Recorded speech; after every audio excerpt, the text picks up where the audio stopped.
एवं परम तीर्थंकर अहिंसा के अग्रदूत भगवान महावीर स्वामी को अनंत आस्था के साथ अनंत अनंत वंदन। मेरे आस्था के आयाम लाखों करोड़ों हृदय सम्राट समता सागर परम पूज्य आचार्य भगवान एवं परम पूज्य तपस्वी राजमान के चरणों को कोटि वंदन करने के पश्चात जिन्होंने हमें इस पाठ का महत्व दिखाकर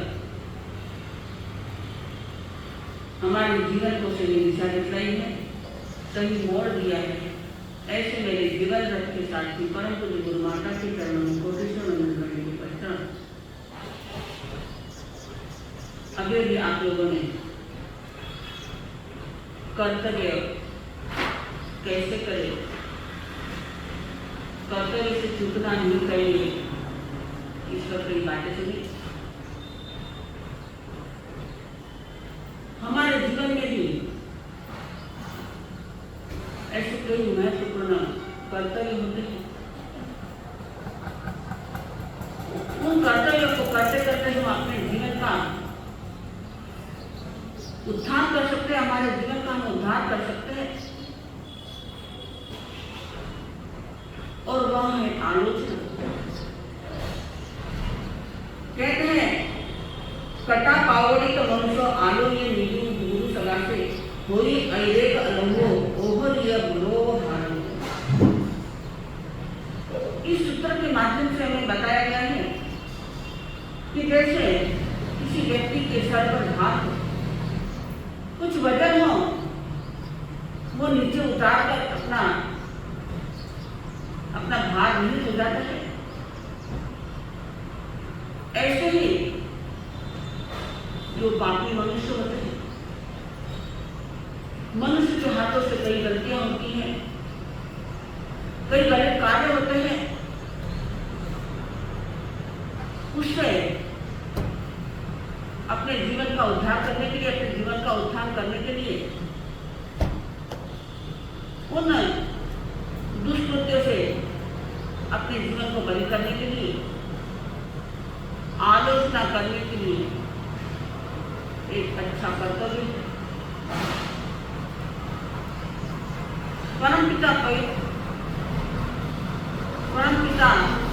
भगवान महावीर, उन्होंने अपनी पवित्र वाणी में, अपनी अंतिम देशना में, कौन सी उनकी अंतिम देशना? उत्तराध्याय। उस उत्तराध्याय सूत्र के 29वें अध्याय में 5वें सूत्र में उन्होंने बताया, भगवान से पूछा गया कि आलोचना से जीव को किस फल की प्राप्ति होती है? तब भगवान ने फरमाया, आलोचना करने से मोक्ष प्राप्ति में जो विघ्न है और संसार में जो वृद्धि करते हैं, ऐसे 3 शल्य माया, निदान और मिथ्या दर्शन शल्य से व्यक्ति रहित हो जाता है। माया रहित होकर वह अपने जीवन में रुजु भाव का धारण करता है और स्त्री वेद और नपुंसक वेद इसका बंधन नहीं करता है। और पूर्व में जो उन्होंने स्त्री वेद और नपुंसक वेद का जो बंध किया है, उसकी भी निर्जरा कर लेता है। इतना बड़ा और इतना अच्छा फल आलोचना से होता है। हमारे जीवन में अकरणीय जो कार्य होते हैं, उन कार्यों की सिद्धि मन वचन काया से जब हो जाती है, तब कहीं सही मायने में आलोचना होती है। आलोचना करना इतना सरल नहीं है। आलोचना करने के लिए बड़ा जिगर लगता है। पहले तो हमारे हाथों से जो गलत कार्य हुए हैं, जो पाप हुए, जो दुष्कृत्य हुए हैं, उनको स्वीकार करना, उसके लिए बड़ा जिगर लगता है।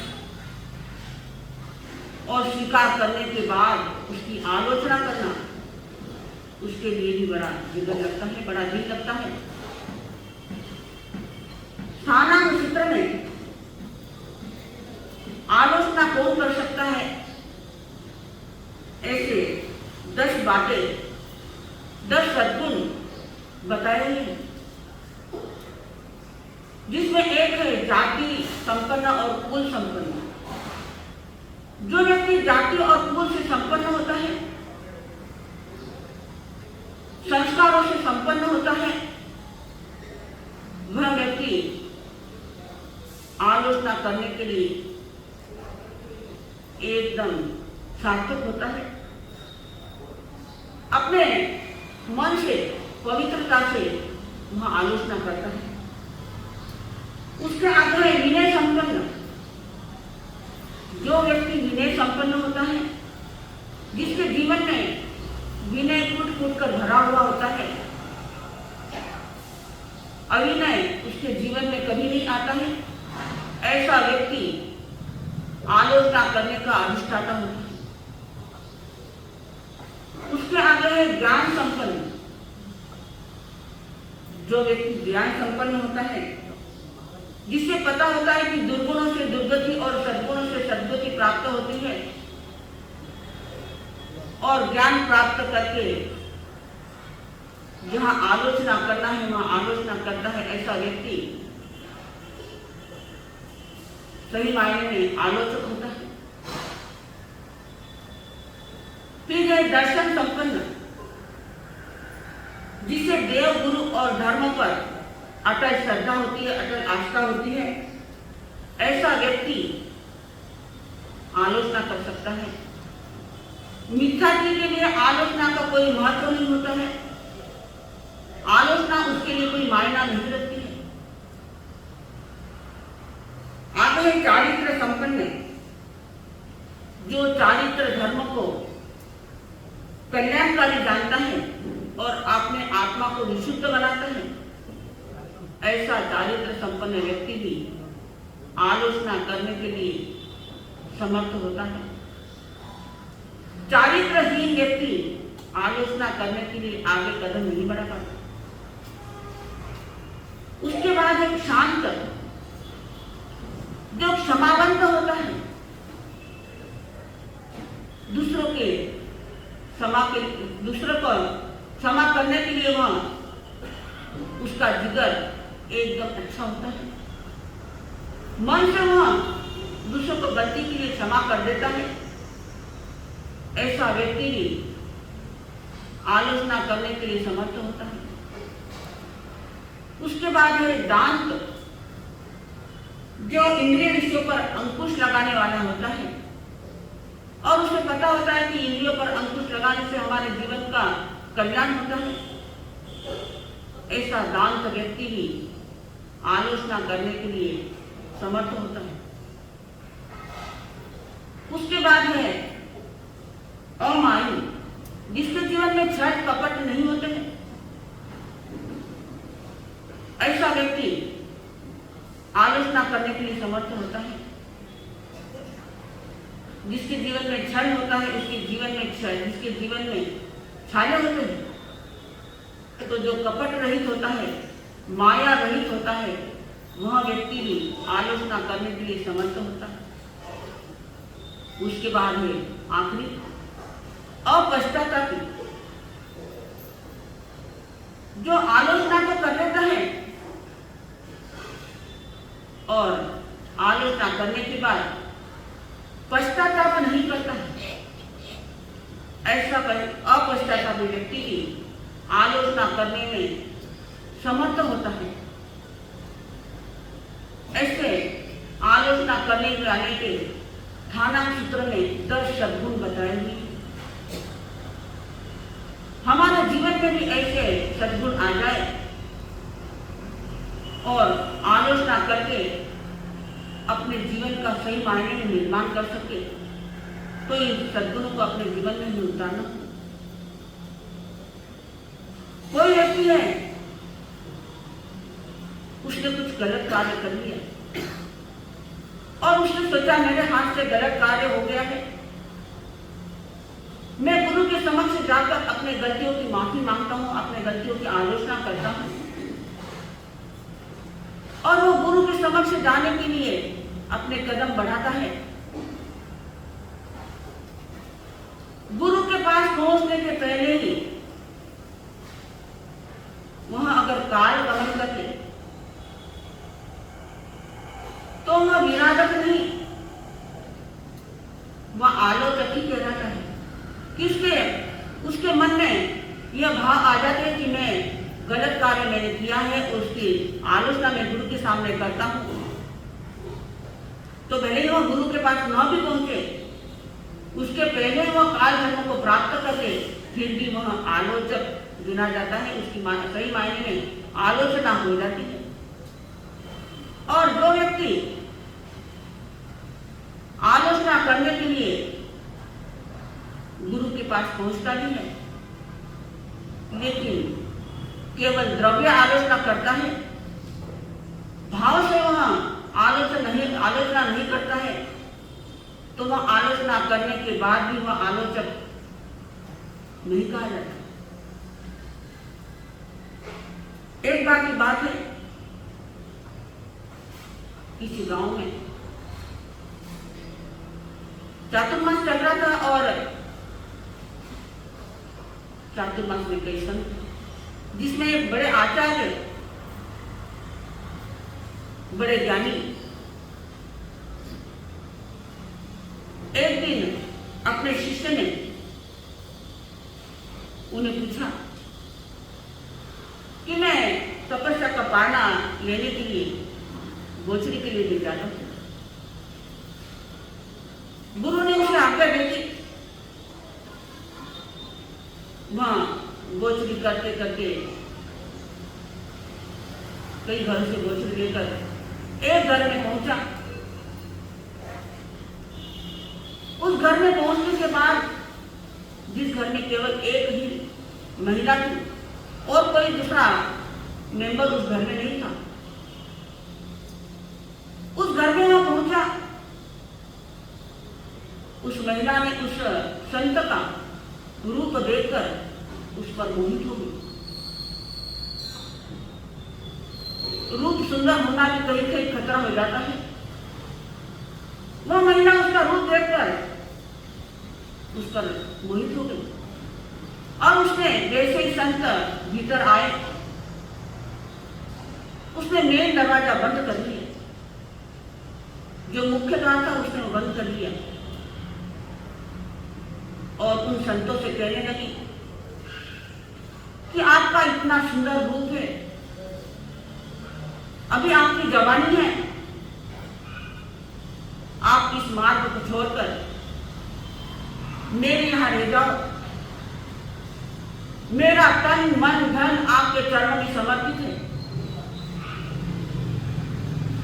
संत ने कहा, उस बात को सुनकर पहले संत एकदम आश्चर्यचकित हो गए कि महिला क्या कह रही है। संत ने उस महिला से कहा, इस दुनिया में, इस विश्व में जो भी महिलाएं हैं, सारी हमारे लिए माता बहनों के समान है। आप ऐसा गलत बातें मत करो, कोई गलत कदम मत उठाओ। अब महिला ने देखा संत मानने वाले नहीं है। एक बार, दो बार, तीन बार, बार बार वही बात वो महिला कहने लगी। फिर भी संत मानने के लिए तैयार नहीं है। संत अपने चरित्र में बड़े दृढ़ थे। अब महिला ने देखा इसके लिए कुछ न कुछ उपाय करना होगा। उसने पास में ही एक बड़ा लठ था, वह उठाया और उस संत के सर पर दे मारा। उसने सोचा इससे वहां बेहोश हो जाएगा, लेकिन उस लठ की मार इतनी जोरों से पड़ी, वह संत वहीं काल चरणों को पास, उनकी वहीं पर मृत्यु हो गई।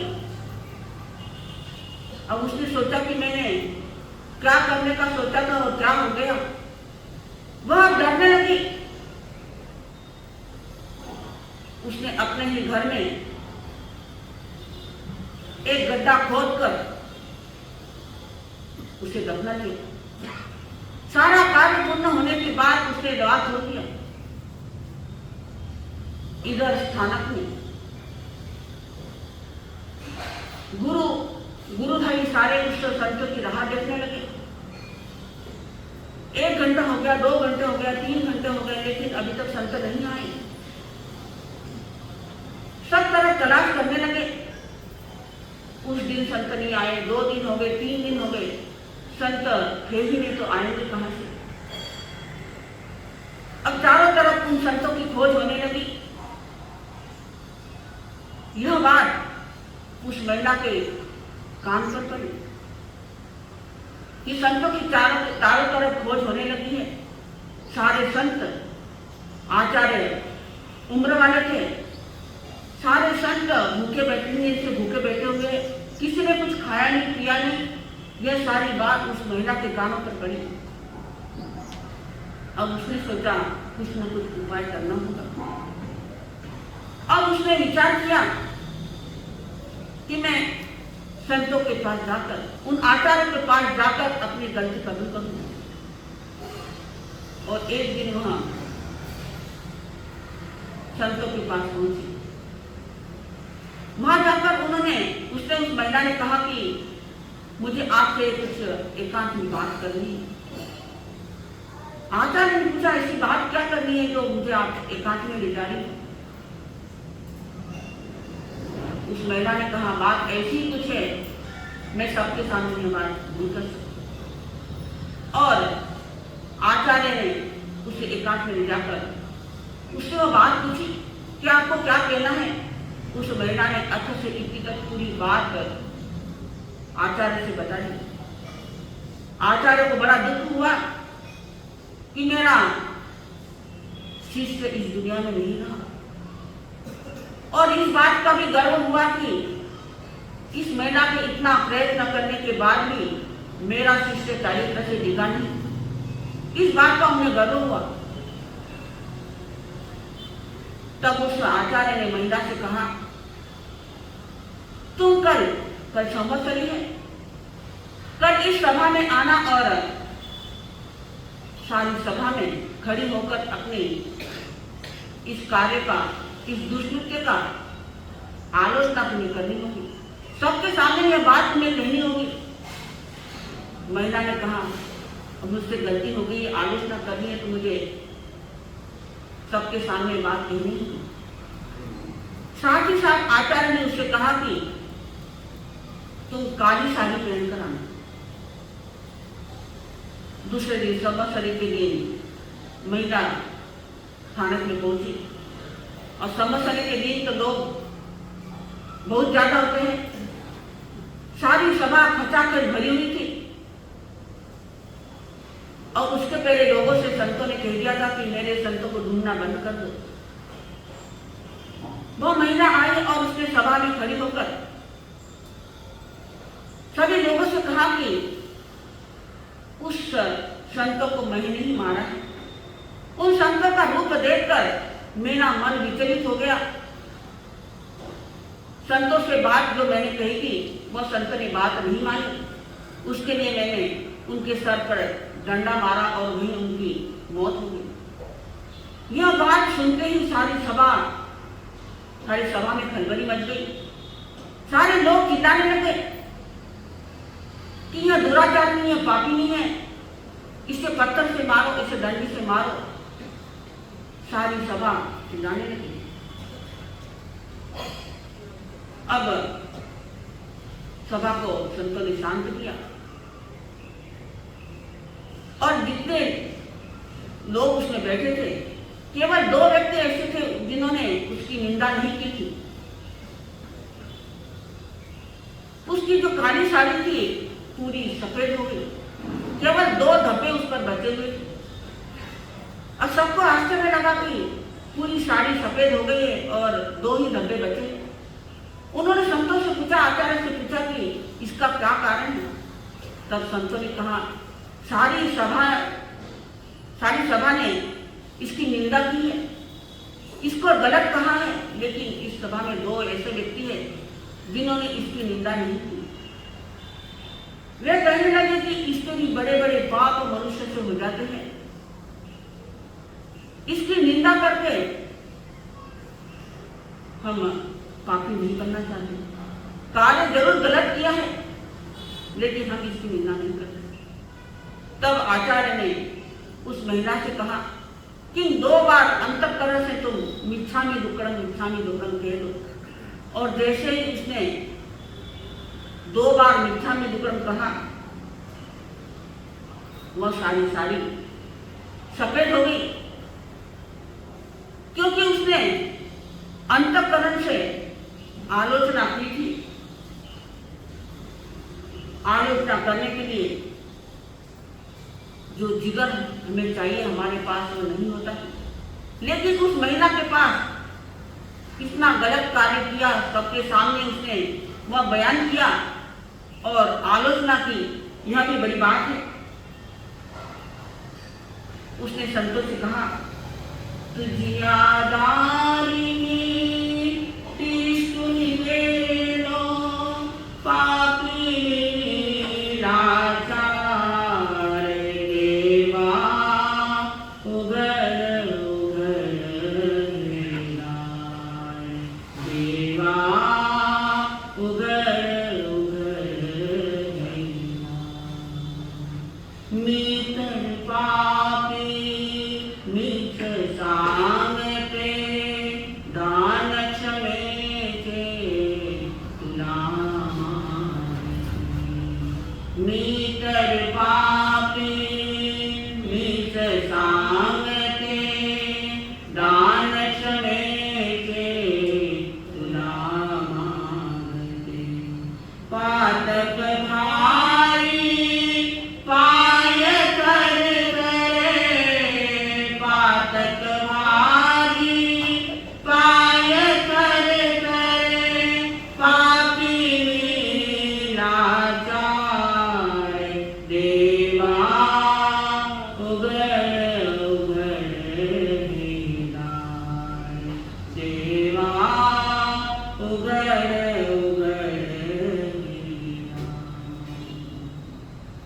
उसने भीतर से उन संतों से माफी मांगी, आलोचना की, क्योंकि उसने पहले ही संतों से कह दिया कि अगर मेरे पाप आलोचना से अगर खत्म होते होंगे तो मैं भरी सभा में आने के लिए और आलोचना करने के लिए तैयार हूँ।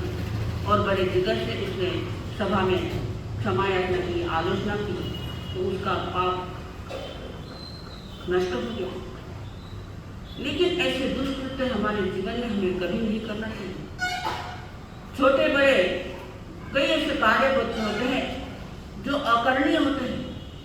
कार्य तो हम ऐसे गलत कर लेते हैं, लेकिन उसकी हम माफी नहीं मांगते, उसकी आलोचना हम नहीं करते हैं।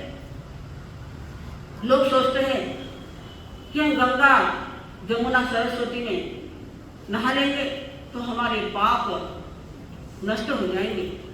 लेकिन उस पानी में नहाने से हमारे पापों की आलोचना नहीं होती है। हमारा शरीर शुद्ध होता है, आत्मा शुद्ध नहीं होती है। उस आत्मा को शुद्ध करने के लिए हमारे अंतःकरण में आलोचना का जल चाहिए।